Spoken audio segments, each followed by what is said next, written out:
I am going to jump into U.S. investigating NVIDIA, Microsoft, and OpenAI. So here are the facts. U.S. government has initiated antitrust investigations into all three of them. NVIDIA, Microsoft, and OpenAI. Welcome back, Daniel. I'm just pretending like you never left and just. I didn't leave. My heart was with you the whole No, way. I know that. So here's how the government's splitting up the work here. So DOJ is focusing on NVIDIA, looking at its dominant position in supplying high-end semiconductors for AI. And if you aren't aware of this dominant position, you must be sleeping under a freaking rock. FTC is going to take on Microsoft and OpenAI, looking at the deployment and development of these AI technologies like LLMs, like GTP 4o that we talked about before. Now, this one's super interesting. We talked about this notion of, I think I called it pre-crime before, and that's essentially getting so far ahead of it, where before any crime has been committed, I mean, my goodness, we've discussed what it takes to have a proper, actually, do we even know what a proper government case is against a tech company is anymore, which is there should be some damage. There has to have been going on for a long time, and you are stifling competition. And we literally haven't seen any of those at this point. There hasn't even been mudslinging from Intel and AMD talking about what companies like NVIDIA. So this is pre-crime, but like you said at the beginning, Dan, totally expected. Knew this was going to happen given the current administration. But man, I mean, how do you do pre-crime? I have no idea. Yeah, I mean, I think matrix math, the ability for algorithms to detect patterns, eventually it starts to see a pattern. It's like, I know Pat is going to connect the back to the front. I know Dan is going to, go on some, unnecessary rampage about the market when it's totally inappropriate. These things we do. We do these things. Patterns can be identified. All you need is more GPUs, Pat. More. By the way, let's just say that more GPUs. That's gonna be our new show. More GPUs. It's all so. And the more you buy, the more you save, right? CEO math. Said. And CEO math. Didn't Pat Gelsinger come in and say kind of an offshoot of that, which was kind of like the less you spend, the more you save? I don't even know. What I'll tell you this is, I like CEO math. It's my favorite type of math. So, all right, listen. Let's go. Let's move on to something a little bit more fun.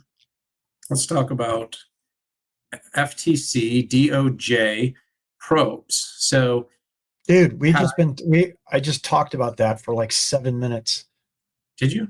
Yes, and that's what you were talking about. But anyways. No. All right, we got to cut this one out. This is jet lag here. It's full in full effect. Did I change the topic, or did you just run into the next topic when I was like? No. I just ran into the next topic. Oh my God, dude! I apologize. I came back in the room and I just missed that you'd actually changed the topic. It's okay. Right, we'll get this edited out in flight. Look at all these people watching. They're like, what are these guys doing? Hey, listen. Part of the jet lag effect is that you periodically leave the world, but I came back here. Okay, so let me just give my real quick take on this one, Pat, on the what's going on. So when a company grows this fast, gets this big, and becomes this market dominant in a short period of time, it is obviously and emphatically going to get attention of regulators. Remember, less than 2 years ago, it was under $1 trillion in market cap. If you look at the runs that it's taken a Microsoft or an Apple to achieve these kinds of market valuations, it's taken decades. It's happened on a steady yet sort of up and to the right path, but one that you could ski back down like on a bunny slope. This one looks like a straight jump off a K2. You have your parachute. And so what goes up that fast often in markets does come down that fast. The difference here is this doesn't feel that way. This doesn't feel like GameStop or AMC. This isn't a meme stock. There's no roaring kitty. The whole world is now roaring kitty. They are all in love with this stock. And it's because it's got all the right moats. It's got margin.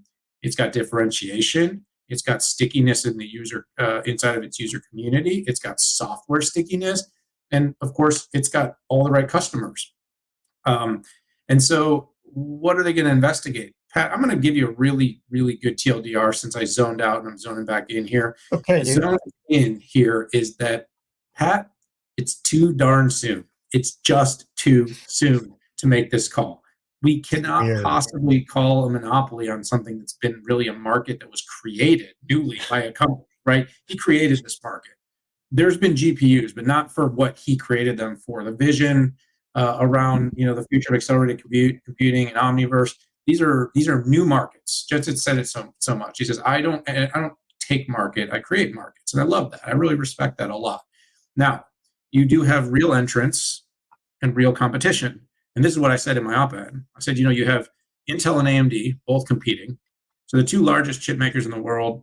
The largest chip maker in the world, two of the largest chip makers in the world are competing with NVIDIA in this particular space. You also have what? Every hyperscale cloud provider building an AI chip now. They're all developing a chip, and that's been democratized and made possible thanks to design partnerships and where we're at with silicon and the scale. And so you have dozens, if not more, and then you got startups, Grok and Samba Nova, and these other companies building platforms. And then you got traditional compute AI. I think, Pat, it's just really early. And so while NVIDIA nobody seems to have a product that can compete with them holistically, software, hardware, frameworks. I think we need like 3 years. I think we need like 3 years. Now, the problem is I know what regulators are going to say, Pat, is in 3 years, their market moat and advantage could be so big and so deep, and it would be impossible to turn the tide.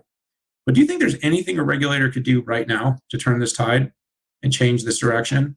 I mean, no, no, and I think this is probably just them trying to slow the jets, right? So, Okay. Europe has put the kibosh on their innovating and regulation.